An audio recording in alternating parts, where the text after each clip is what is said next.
Hey, morning, Scopers. How's everybody today? We're standing in my living room, which is also known as my office. It's right over there. Um, Today, I just have a quick thing. I titled this Social Media is a Team Effort, How Not to Do Check-ins. Let me start with a little story. So my parents were travel bloggers. My parents are out. They're looking for some properties down in Florida. So they're driving around Florida and they get to a hotel. And if you followed our blog Periscope account, you would have seen a little Periscope about how bad this hotel was. Okay? Now, the whole experience started because of one thing. They got to this hotel and it was like $125, $130 a night, something in that range. I don't remember. Well, my dad's a pilot for Delta, and they have special rates through a website that buys stuff in bulk. I don't know exactly how it works, but they get special rates on stuff, right? So no one's there. He gets up to the front desk and says, "Hey, I can get this rate online right now," and it was like for $65. Would you honor this and just give this price to me now, or or what? Well, the guy goes, "No, we won't do that." He goes, "So I have to go outside and book this and then I'll come back in, right?" Okay. So my dad goes back out to his car, puts his hotspot back on. Hey, Lemur One, thanks for joining us. We're just talking about how social media is a team effort here.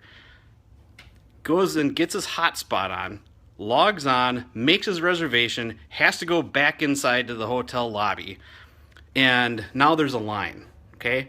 So the line, he waits in line, gets up there, it's somebody new, he books it, and then he says, I had a question, hold on a sec. Says, "What you know about Fargo?" It's cold right now.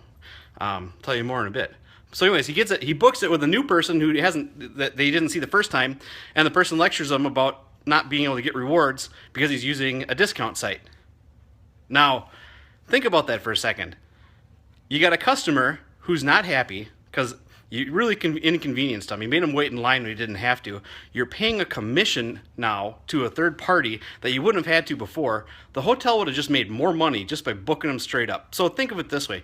When you guys manage properties or when you have customers in your businesses, no matter what they are, whether they're hotels or resorts or just a sales, any other position, think of it this way. Why are we inconveniencing companies to make sure we follow all these rules? The first thing we ought to do is just make the customer happy. If someone comes up and says, "Hey, I can get this deal," go, "Yeah, you can. Let me just do that right now for you and take care of you."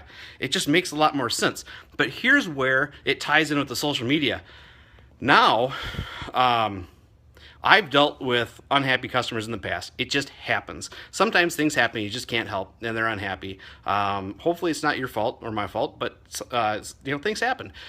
So you do your best to take care of them. Now things are different in this world of social media. People can get on and share it to everybody, especially on Twitter. So it has to be a team effort. You can't have a group of people just sitting there playing defense for your company. If the experience for the customer sucks, fix the experience. You won't have to have so many people monitoring your social accounts and taking care of the stuff. Look at this example. We gave them an awful review on TripAdvisor, and we'll do that if someone deserves it, and we certainly thought they did this time. But it doesn't matter what your company is. If your customer's happy, they're gonna write things about you that are good on social media. If they're not happy, they're not gonna do that. So the first step in having a good social media game is to make sure you have a happy customer. Just do what you need to in your other parts of your business, because if they're happy, everybody else will be happy. Oh, hey, thanks, thick chick. I had a nice beard. Appreciate it. So that's the tip for today. Your social media game starts with the whole organization, not just a team. And by the way, if your social media team is sitting behind a desk, you're doing it wrong. They need to be out there looking for the stories, looking for those customers. Wow, look what a great job we did for this person over here. Go try to get a testimonial. Talk about that. Make it a story. Tell people how good you did with them. If you go to my page on dan330.com and go to my menu and look up the consulting, I've got a wonderful example of how to use Twitter the right way. The Dolphin Hotel, I'm going to give you another shout out. I was so impressed with how you did that. Make sure you guys go check that out. I embedded the tweets in there, how it went. It was an awesome exchange I had with them. And think of it this way, guys, if you can use social media to your advantage here too, even if customers are unhappy, because you can show them how good you actually do take care of people when they're unhappy. I mean, if I want to buy a product and I'm like, if these guys aren't going to stand by this, why would I spend the money? But if I know that you take care of all your customers, I'm much more likely to take care of that. So why don't you show everybody how you take care of your customers? That's a big deal to me as a consumer. Especially on a vacation when my whole goal is to go relax. If I'm not happy and you're going to take care of it, well, you know what? That's just one more reason I'm going to go with you. And in fact, I heard a company, I think it's Best Buy, I'm not sure, is rolling out a concept of why don't you just tell when you have a complaint, tell us right away, tell us what's wrong first, and also tell us how you want it fixed. So now I'm using my social media team with my customer service team, and they're saying, look, this is the problem. This is how they want it fixed. Now the customer service people can go, okay, we'll just take care of that.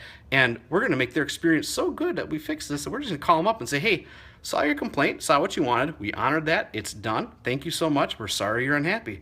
Now you're really convenient. And now you took a really unhappy customer and said, wow, you know what? It really stood up and they took care of this the right way. So to me, I think you need to not play defense on social media, play offense, get people excited about your brand.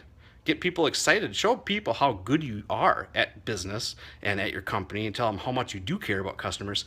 And not only will you move from defense to offense, but you're going to get them inspired to talk about social media for you too. So that's my tip. It's a team effort. Thanks so much for watching. You can watch all these at dan330.com/live. This is just another streaming daily tip. Make sure you follow me on Periscope, share this with your friends, check it out. And if you want to learn how to blog, we've got a whole series on learning to blog. So go to dan330.com/learn to blog.